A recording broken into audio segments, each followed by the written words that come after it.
ওরে বাবা, আমরা তো মনে হচ্ছে সমুদ্রে চলে এসেছি। একদম মনে হচ্ছে তালসারি। তালসারিতে কারা কারা গেছো অবশ্যই কমেন্ট করে আমাকে বলো তো, যে দীঘার তালসারিতে। আর সেই যে সমুদ্রের পাড়ে বসে যে কাঁকড়ার যে একটা রেসিপি, সেটা কে কে খেয়েছো আমাকে বলো তো, যে এই কাঁকড়াগুলো আমি তো খেয়েছি আর প্রেমে পড়ে গেছি একদম কাঁকড়ার রেসিপির। আর রেসিপিটা ঝট করে জেনেও নিয়েছি, আর বাড়িতে এসে সেটা ট্রাই করতে শুরু করে দিয়েছি। তো প্রথমে কাঁকড়াগুলোকে ভালো করে বেছে, আর বাছতে গিয়ে পুরো হালুয়া টাইট, ভালো করে বেছে নুন হলুদ মাখিয়ে ভালো করে ভেজে নেব। ততক্ষণে তোমরা যারা নতুন বন্ধু আছো আমার চ্যানেলটিকে অবশ্যই সাবস্ক্রাইব করে দাও, আর যদি ফেসবুক থেকে দেখো তাহলে ফলো করে দাও। তো কড়াইটা ভালো করে গরম করে নিয়েছি, আর দিয়ে কাঁকড়াগুলো দিয়ে দিলাম। এগুলো কিন্তু ভালো করে ভেজে নিতে হবে, নয়তো কিন্তু গন্ধ লাগবে। আর উড়িয়ারা এত সুন্দর করে রান্না করে দিয়েছিল, প্লেটের পর প্লেট, মানে অর্ডার করেই যাচ্ছিলাম আর খেয়েই যাচ্ছিলাম।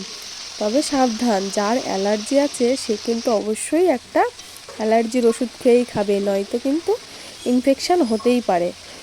তো আমার কিন্তু অ্যালার্জি আছে, তবুও আমি খাই, আমার এত ভালো লাগে কাঁকড়া।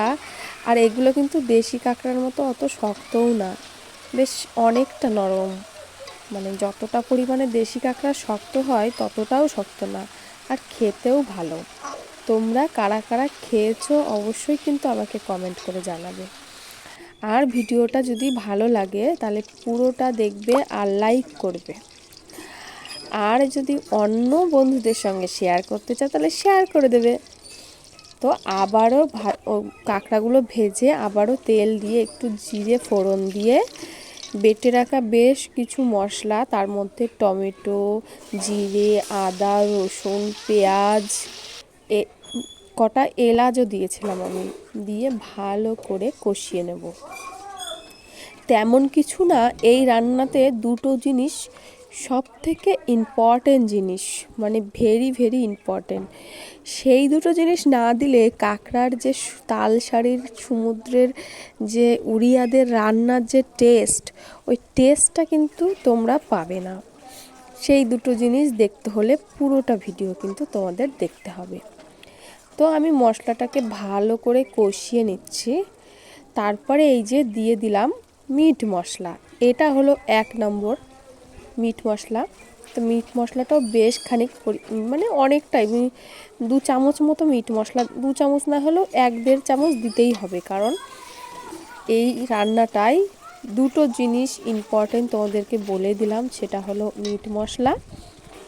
আরও একটা জিনিস আছে সেটাও তোমাদেরকে বলবো। ততক্ষণে আরেকটু ভালো করে কষিয়ে এর মধ্যে কিন্তু নুন হলুদ আমি দিয়ে দিয়েছি। তো তারপরে আমি এবার দিয়ে দেব সস। এটাই হলো আর একটা রান্নার মেন ইম্পর্টেন্ট জিনিস, মানে 2 নম্বর। তো এটা দিয়েও বেশ খানিকটা দিতে হবে সস, কম করেও 3 চামচ সস দিতে হবে। দিয়ে ভালো করে আমি এটাকে কষিয়ে নেব, যতক্ষণ না তেল ছেড়ে একদম আঠালো ভাব হয়ে আসছে মশলাটা, ততক্ষণ আমি ভালো করে কষিয়ে নেব। এটা বেশ ভালো করে কষানো হয়ে গেছে, এবার আমি কাঁকড়াগুলো দিয়ে দিচ্ছি। কাঁকড়াগুলো দিয়ে আবার কিছুক্ষণ কষাবো, তাতে কাঁকড়ার ভেতরে মশলাটা ঢুকে যাবে। আর এই রান্নাটাই কিন্তু কোনো ঝোল হবে না, একদম শুকনো গা মাখা যাকে বলে একদম। আমার তো দেখে এখনই জিভে লাল চলে আসছে। আমার এত ভাল লাগে, এত ভাল লাগে কাঁকড়া। আমি দেশি কাঁকড়া অত পছন্দ করি না, কিন্তু এই যে এই সমুদ্রের কাঁকড়াটা কিন্তু বেশ নরম, খেতেও ভালো, আর শ্বাসটাও ভালো। তো এই রকম একটা গা মাখা জুসি জুসি ভাব রেখেই জিনিসটাকে নামিয়ে নেব। তো রেডি আমার কাঁকড়ার রেসিপি। তো তারপরে দিয়ে দিলাম একটু গরম মশলা, দিয়ে ভালো করে মিক্স করে দিলাম। তো তোমরা যাদের এই ভিডিওটা ভালো লাগলো অবশ্যই কিন্তু অন্যদেরকে দেখার সুযোগ করার জন্য শেয়ার করতে হবে। তো বাই, আজকের মতো এই পর্যন্ত।